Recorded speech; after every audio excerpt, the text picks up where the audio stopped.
จิตรู้สิ่งใดให้ละสิ่งนั้นจิตรู้สิ่งใดให้อยู่เหนือสิ่งนั้นจิตรู้สิ่งใดจิตไม่ยึดติดในสิ่งนั้นจิตรู้จิตไม่ตามรู้จิตรู้ความจริงจิตละความจริงจิตรู้ความจริงจิตละความจริงดังคำว่าเกิดก็เป็นทุกข์แก่ก็เป็นทุกข์เจ็บก็เป็นทุกข์ตายก็เป็นทุกข์ความทุกข์ทั้งปวงเป็นสิ่งที่มนุษย์ไม่พึงปรารถนาให้เกิดขึ้นกับชีวิตของตนความทุกข์ทั้งปวงมันเป็นเหตุให้เกิดเราตกอยู่ใต้อำนาจของความทุกข์เพราะเราเข้าไปยึดติดในความทุกข์เราก็ตกอยู่ใต้อำนาจของความทุกข์ถ้าเราไม่ติดในความทุกข์เราจะไม่ตกอยู่ใต้อำนาจของความทุกข์ผู้ที่ฝึกฝนจิตเห็นทุกข์จิตก็ออกจากทุกข์จิตก็พ้นทุกข์ผู้ที่ฝึกฝนจิตจึงเห็นว่าความทุกข์ทำให้จิตของเราตื่นออกจากทุกข์ทุกลมหายใจผู้ฝึกจิตทั้งหลายจึงรู้ว่าความทุกข์มันเป็นของธรรมดาดั่งไฟมันร้อนรู้ว่ามันเป็นเช่นนี้ของมันความสุขมันก็เป็นของธรรมดาดั่งน้ำที่มันเย็นมันก็เป็นเช่นนั้นของมันผู้ที่ฝึกจิตยกระดับจิตให้จิตอยู่เหนือความทุกข์และความสุขผู้ที่ฝึกจิตจึงรู้ว่าสุขก็ดีทุกข์ก็ดีเป็นสิ่งที่ไม่ควรยึดทั้งสิ้นเป็นสิ่งที่เราไม่ควรหลงเป็นสิ่งที่เราควรสลัดและสละออกจากจิตใจของเราทุกวันนี้เราทุกข์เพราะความทุกข์เราทุกข์เพราะความสุขทุกข์เพราะไม่รู้ถึงแม้ความสุขมันก็เป็นเหตุให้เกิดความทุกข์ถึงแม้ความทุกข์ก็เป็นเหตุให้เพิ่มความทุกข์ให้กับชีวิตของเรารู้ก็เป็นทุกข์ไม่รู้ก็เป็นทุกข์เพราะฉะนั้นพวกเราทั้งหลายรู้ก็เป็นทุกข์ไม่รู้ก็เป็นทุกข์เพราะเป็นอวิชชาเมื่ออวิชชาครอบงำจิตใจของเรารู้ก็เป็นทุกข์รู้ด้วยอวิชชาไม่รู้ก็เป็นทุกข์เพราะเป็นอวิชชาดังคนจำนวนมากของโลกมีทรัพย์มีสมบัติก็เป็นทุกข์ไม่มีทรัพย์ไม่มีสมบัติก็เป็นทุกข์มีครอบครัวไม่มีครอบครัวก็เป็นทุกข์มีลูกหรือไม่มีลูกก็เป็นทุกข์เพราะอวิชชาครอบงำจึงมีความทุกข์เสมอเหมือนกันหมดบุคคลใดฝึกฝนจิตนั้นเกิดปัญญาจิตนั้นเกิดวิชา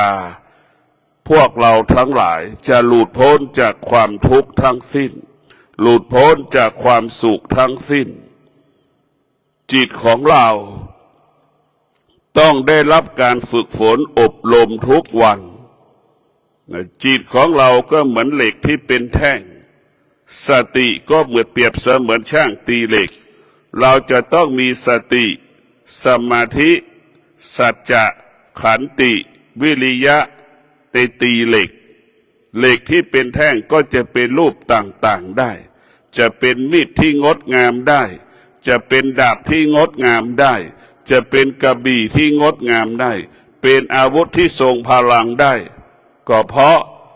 สติ สมาธิสัจจะวิริยะขันติจึงเกิดคำว่างดงามสติก็ดีสมาธิก็ดีสัจจะก็ดีวิริยะก็ดีขันติก็ดีเป็นเหตุให้เกิดคำว่างดงามเพราะฉะนั้นพวกเราทั้งหลายจิตของเราควรได้รับการฝึกฝนอบรมตลอดกาลเวลาจิตเราเหมือนเหล็กเป็นแท่งเหล็กเป็นแท่งจะมีค่าเช่นเป็นกระบี่เหล็กก็มีค่า10 บาทพอเราเอาเหล็กไปตีเป็นกระบี่มูลค่ามันก็จะเกิดขึ้นอีก50 บาท100 บาทคนที่ฝึกจิตกับคนที่ไม่ได้ฝึกจิตก็ย่อมมีค่าแตกต่างกันคนที่มีจิตคนที่ฝึกฝนจิตจิตก็จะเป็นผู้รู้เมื่อจิตเป็นผู้รู้ก็จะมีค่ามีความหมายสำหรับคนรอบๆตัวเราคนที่ไม่ได้ฝึกจิตคือผู้ไม่รู้เมื่อผู้ไม่รู้ก็ไม่มีค่าไม่มีความหมายสำหรับคนรอบข้างตัวเราเพราะฉะนั้นบุคคลที่ฝึกฝนจิตคิดก็สำเร็จพูดก็สำเร็จกระทำการใดๆก็สำเร็จจึงมีค่าจึงมีความหมายเป็นที่ยอมรับของคนทุกคนจิตเป็นผู้รู้เป็นเช่นนี้เมื่อจิตเป็นผู้รู้จิตก็จะอยู่เหนือสิ่งที่จิตรู้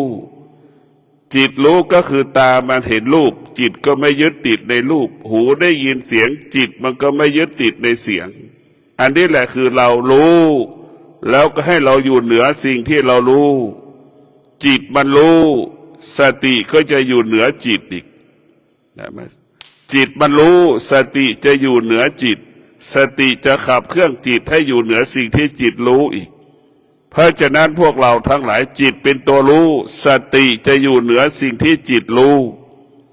ขอให้พวกเราได้มีสติพิจารณาตัวรู้ทั้งหลายสิ่งที่เรารู้มันเป็นอนิจจังทุกขังอนัตตาสิ่งที่อยู่เหนืออนิจจังทุกขังอนัตตาก็คือตัวสติรู้จะอยู่เหนือสิ่งที่เป็นอนิจจังทุกขังอนัตตาทั้งหมดทั้งสิ้นผู้ที่ฝึกจิตกับผู้ที่ไม่ได้ฝึกจิตย่อมแตกต่างคนที่ไม่ได้ฝึกจิตคิดก็ผิดพลาดทำการใดไม่สำเร็จ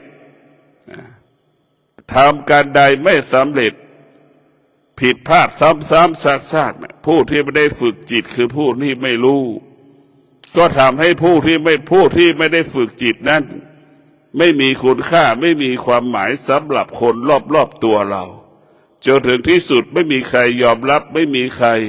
ใช้งานไม่มีใครเรียกใช้ไม่มีใครให้ความเคารพเพราะฉะนั้นผู้รู้ที่ประกอบไปด้วยสติสมาธิสัจจะวิริยะขันตินี่เป็นผู้รู้ทางบัณฑิตเป็นบัณฑิตเป็นนักปราชญ์เป็นผู้รู้เป็นนักบวชจะรู้จักตนเองการฝึกจิตให้จิตรู้เรื่องกายกับจิตมันจะบังคับให้เรารู้เรื่องกายกับจิตของธรรมะของพุทธเจ้าภาคปฏิบัติรู้ของพุทธเจ้าก็คือรู้เรื่องกายรู้เรื่องของพระพุทธเจ้ารู้เรื่องอารมณ์ของจิตเรื่องสิ่งที่กระทบทางจิตสิ่งที่กระทบทางกาย2 ประการอันธรรมะทั่วไปนั้นก็อาจจะไปรู้เรื่องนอกกายสำหรับธรรมะภาคปฏิบัติให้รู้เรื่องอยู่ในกายอยู่ในจิตอารมณ์ที่มันพึงพอใจให้เรารู้อารมณ์ที่เราไม่พึงพอใจก็ให้เรารู้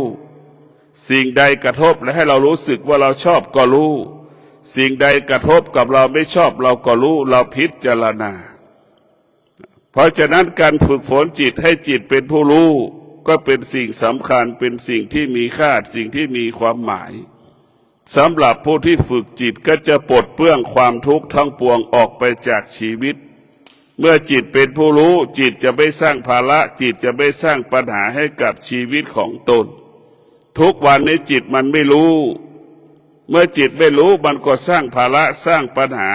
ให้กับชีวิตของเราตื่นเช้ามาก็แสวงหาข้าวที่จะกินแล้วเป็นทุกข์ไปหาข้าวกินที่มันอร่อยอีกมันก็เป็นทุกข์อันนี้คือสภาพจิตที่เราเกิดมาแล้วเป็นทุกข์ก็เพราะอย่างนี้แหละเราทุกข์เพราะเรามีความอยาก ความอยากเป็นเหตุให้เกิดความทุกข์ถ้าเรามีความอยากอยู่เราก็จะแสวงหาสิ่งที่เราต้องการทางตาก็ดีทางหูก็ดีจมูกก็ดี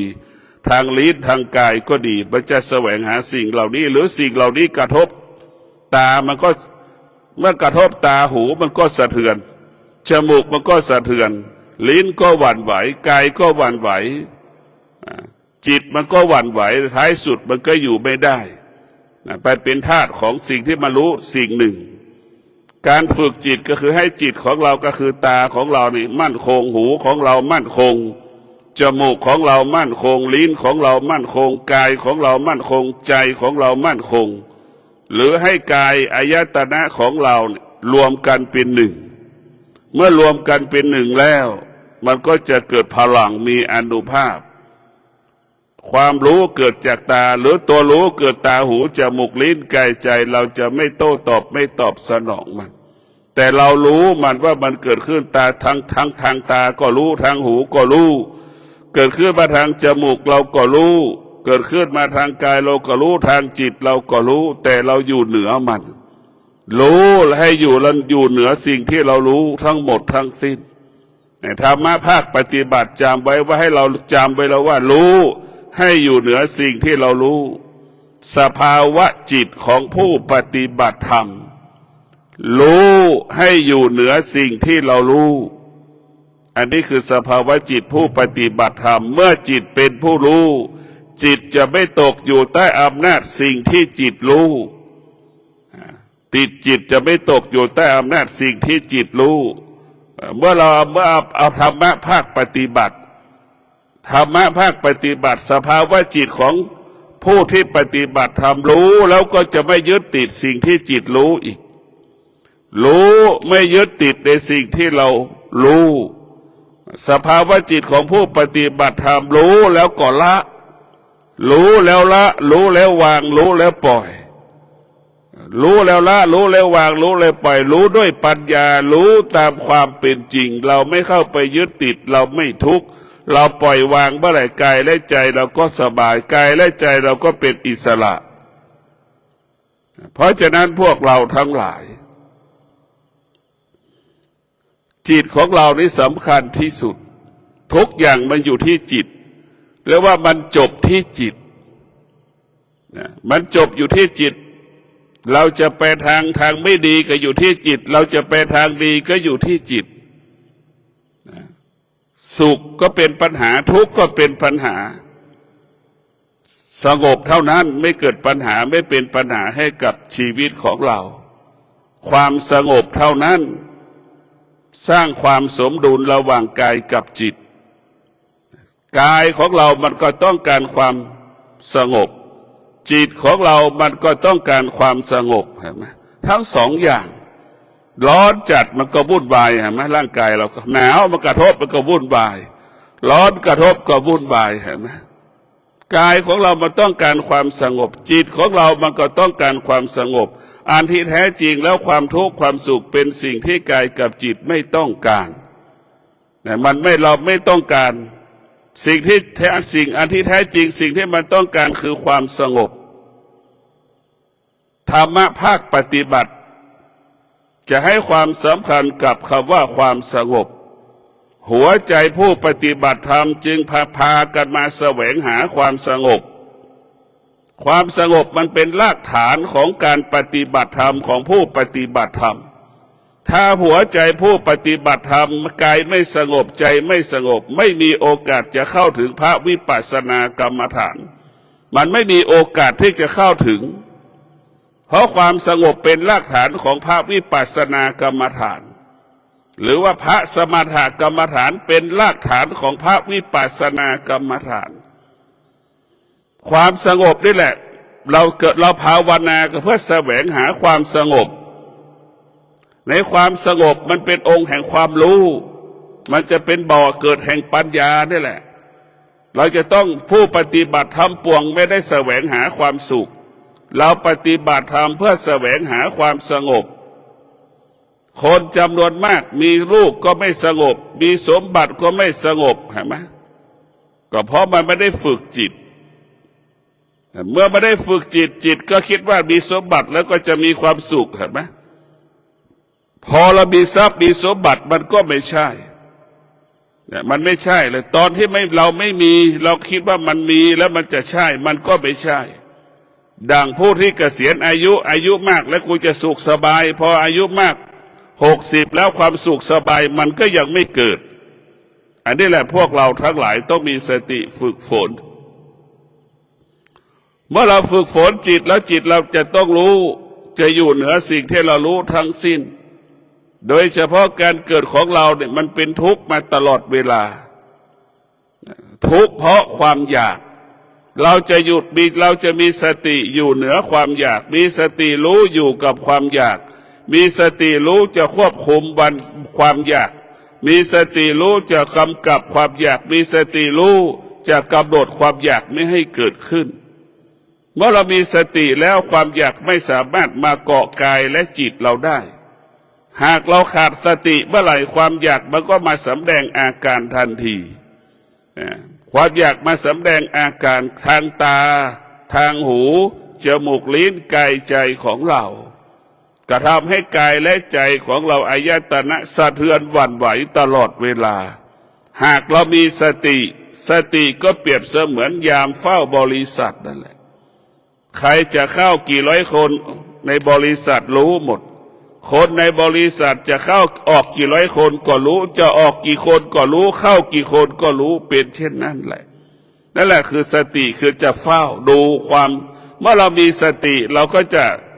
หยุดความอยากได้โดยเฉพาะความอยากมันไม่มีตัวตนมันเป็นการปรุงแต่งเกิดขึ้นความอยากเป็นเรื่องของธรรมชาติความอยากมันเป็นปกติของธรรมชาติไม่ว่ามนุษย์และสัตว์มีความอยากเสมอเหมือนกันหมดไม่ว่ามนุษย์และสัตว์มีความต้องการเสมอเหมือนกันหมดไม่ว่ามนุษย์และสัตว์มีความรู้สึกเสมอเหมือนกันหมดสัตว์ได้รับการฝึกฝนสัตว์นั้นก็จะหยุดยั้งความรู้สึกได้ดังช้างแสนรู้เห็นไหมดังสุนัขแสนรู้หรือสัตว์แสนรู้นานาชนิดที่ได้รับการฝึกฝนมันก็จะหยุดความอยากนั้นได้หยุดความอยากไอ้การหยุดความอยากมันก็มีสติสมาธิสัจจะวิริยะขันตินี่แหละจะหยุดความอยากได้มีสติ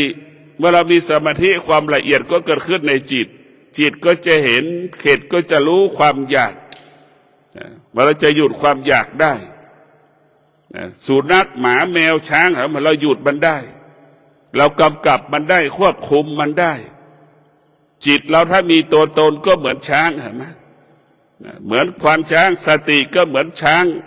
สติก็เหมือนควานช้างเห็นไหมช้างจะกินอ้อยเราไม่ให้มันกินช้างจะกินหญ้าเราก็ไม่ให้มันกินต้นไม้ใบไม้เห็นไหมเราควบคุมมันได้สติควบคุมจิตคือช้างสติคือควานช้างนี่แหละเราหยุดความอยากมันได้เราเท่าทันความอยากมันได้เหมือนจ็อกกี้ครึ่งหลังม้านั่นแหละจิตก็คือม้าสติก็คือจ็อกกี้เห็นไหมสติกำกับจิตเราจะหยุดยั้งความอยากมันได้ควบคุมความอยากมันได้ถ้าเราไม่ได้ฝึกจิตมันก็จิตไม่รู้เมื่อมันไม่รู้มันก็ไปตอบสนองสิ่งที่มันไม่รู้นั่นแหละทั้งสิ้นไม่รู้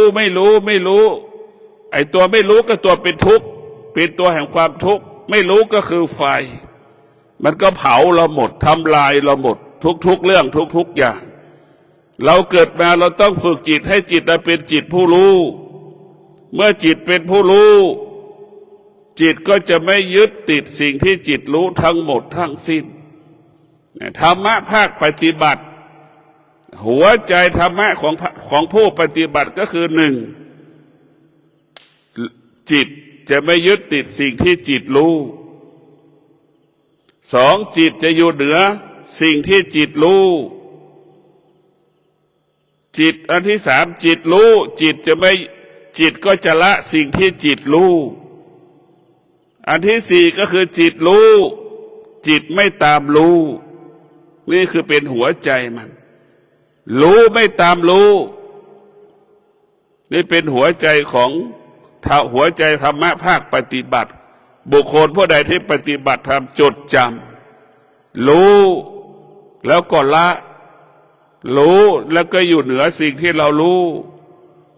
แล้วก็วางและปล่อยไม่ยึดติด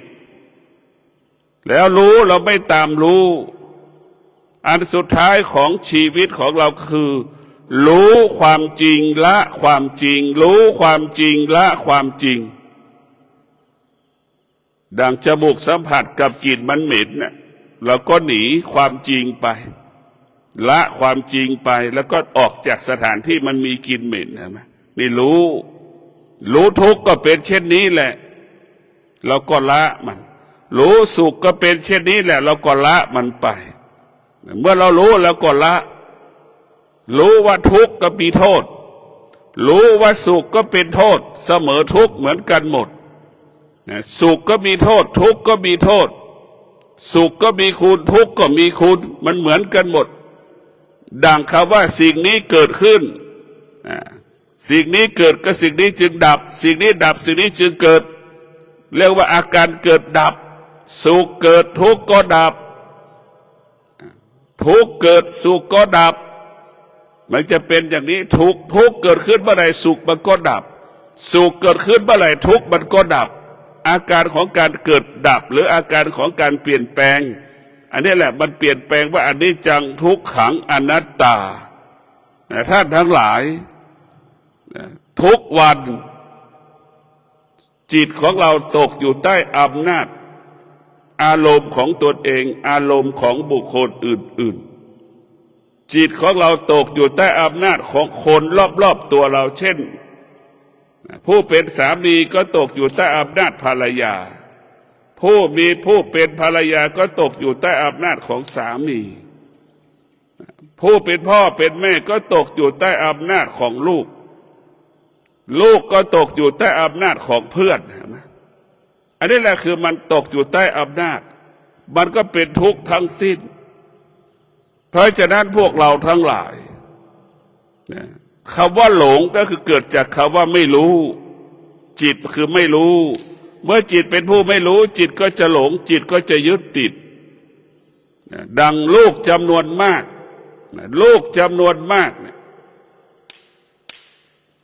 เห็นสิ่งอื่นเห็นบุคคลอื่นสำคัญกว่าพ่อแม่ตนเองอันนี้คือจิตที่ไม่ได้ฝึกฝนลูกคนไหนที่ไม่ได้ฝึกฝนจิตก็จะเห็นสิ่งอื่นเหนือกว่าพ่อแม่ตนเองดังหนุ่มสาวแต่งงานก่อนที่หนุ่มสาวจะแต่งงานหนุ่มสาวไม่ได้ฝึกจิตเมื่อหนุ่มสาวไม่ได้ฝึกจิตเมื่อแต่งงานไปแล้วเป็นหลงในสามีเป็นหลงในภรรยาไปยึดติดในสามีไปยึดติดในภรรยานี่คือจิตไม่ได้ฝึกจะเป็นเช่นนี้หนุ่มสาวคู่ไหนที่ได้ก่อนจะแต่งงานได้ฝึกฝนจิตได้อบรมจิต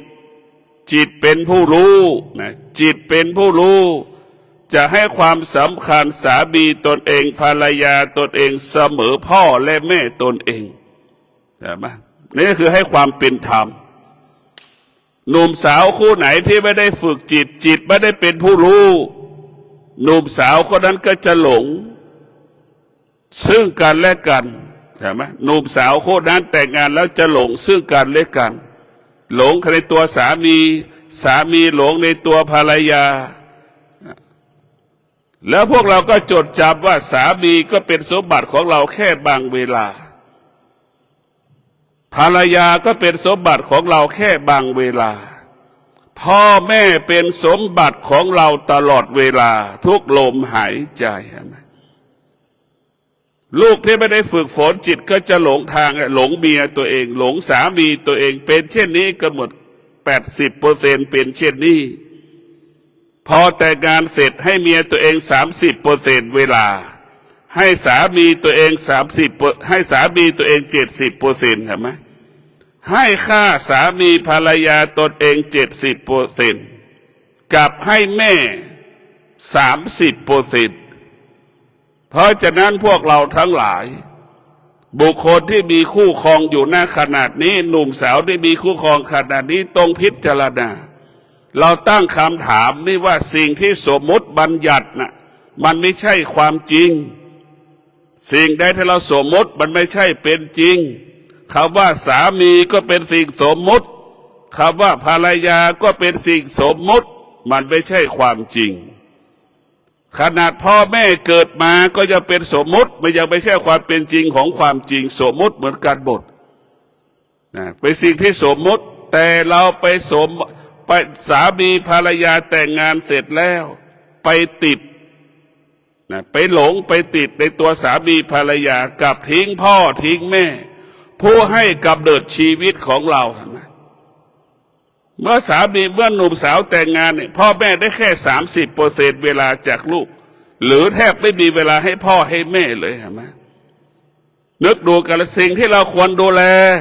ก็คือพ่อกับแม่ไม่ใช่สามีภรรยาของเราสิ่งที่เราควรดูแลคือพ่อและแม่ไม่ใช่สามีภรรยาแต่ทุกวันนี้เราเห็นสามีภรรยาใหญ่กว่าพ่อแม่ตนเองเห็นไหมใหญ่กว่าพ่อแม่ตนเองเพราะฉะนั้นพวกเราทั้งหลายบุคคลที่ฝึกฝนจิตอบรมจิตแล้วแต่งงานจะเห็นความสำคัญพ่อแม่ตนเองรู้ว่าพ่อแม่เป็นสมบัติของเราพ่อแม่เป็นสมบัติของเราอยู่ในร่างกายของเราอยู่ในจิตใจของเรา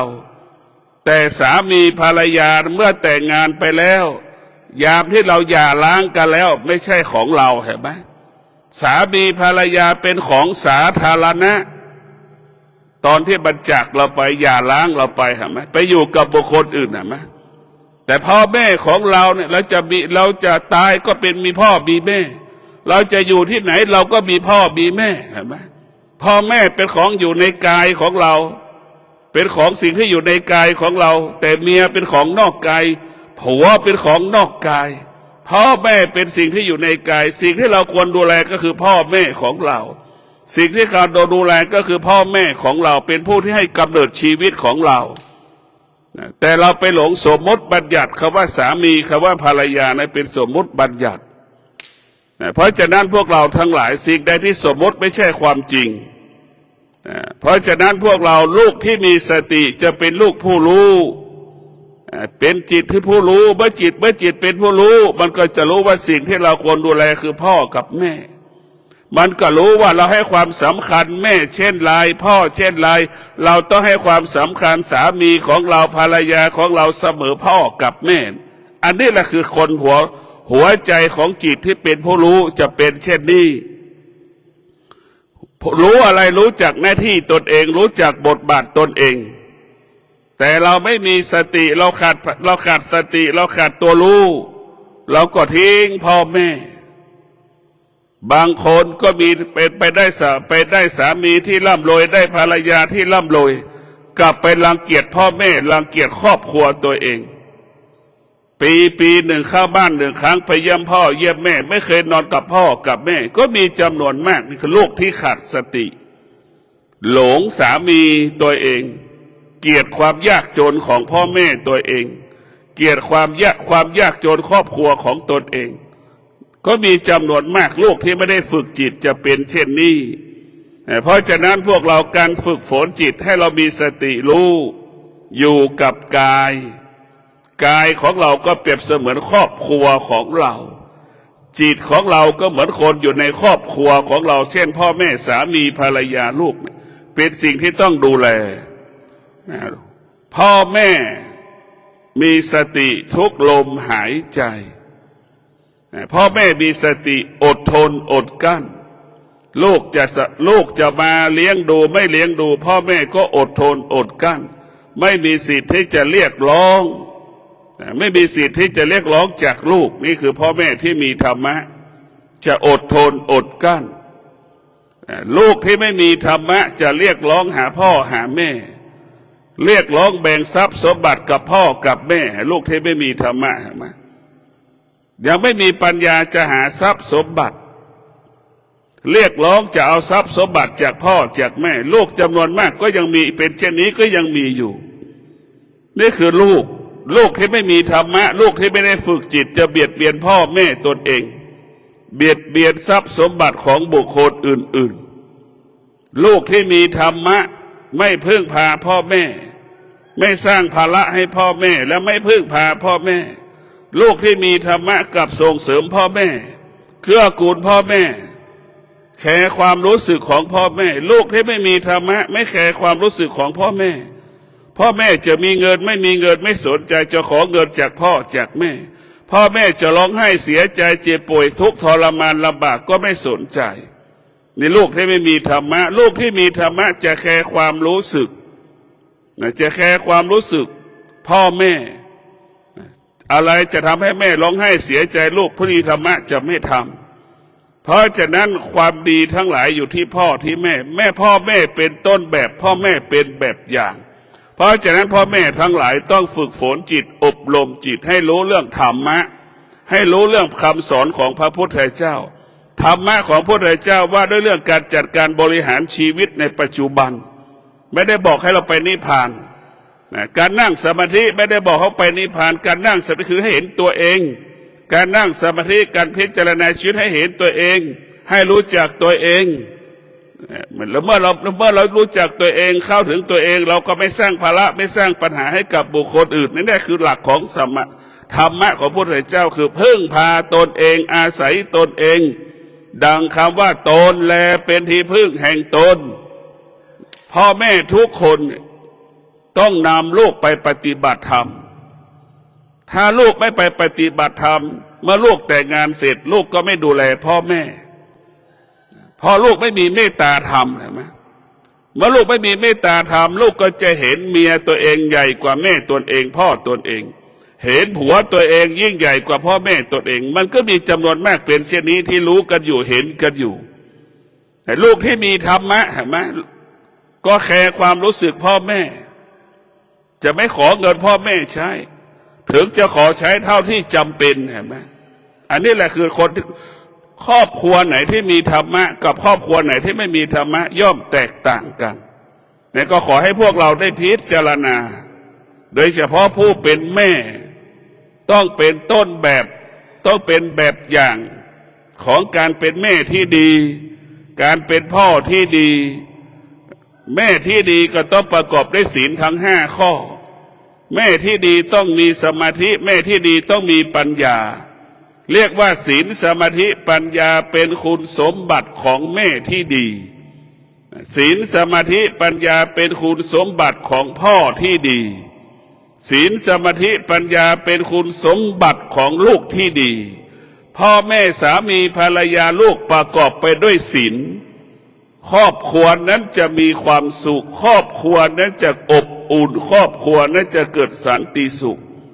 ปัญหาเกิดขึ้นก็มีกำลังพอความพร้อมที่จะแก้ปัญหานั้นได้ยามใดที่จะพัฒนาก็สำเร็จได้ง่ายจะแก้ปัญหายามใดก็สมดั่งใจหมายทุกเวลาเพราะฉะนั้นพวกเราทั้งหลายธรรมะก็คือความสามัคคีมันเกิดขึ้นในดวงจิตเราธรรมะเกิดขึ้นความสามัคคีตาก็คือเป็นคน1 คนหูก็เปรียบเสมือนคน1 คนจมูกก็เปรียบเสมือนคน1 คนลิ้นก็เปรียบเสมือนคน1 คนกายเราก็เปรียบเสมือนคน1 คนจิตเราก็เปรียบเสมือนคน1 คนเนี่ยเราเอาคน6 คนมาอยู่ร่วมกันแล้วนี่รวมกันเป็น1แล้วนี่มันจะเกิดคำว่าสามัคคีดังเช่นได้สายศีลเห็นไหมเส้นเล็กๆรวมกันเป็น9 เส้นทำให้มีพลังนี่แหละคือคนที่เราเรียกว่าคนในครอบครัวมีธรรมะจะทำให้คนครอบครัวนั้นมีพลังมีความสามัคคีธรรมะจะทำให้เราความสามัคคีคือตาหูจมูกลิ้นกายใจเราเกิดความสามัคคีการรวมกันเป็น1นี่เรากำจัดความอยากความโลภความโกรธความหลงได้ความโลภความโกรธความหลงไม่สามารถเข้ามาสู่กายกับจิตเราได้เพราะฉะนั้นพวกเราทั้งหลายพ่อแม่มีความสำคัญต่อลูกไม่ดีเกิดจากพ่อแม่เพราะพ่อแม่ไม่ได้เป็น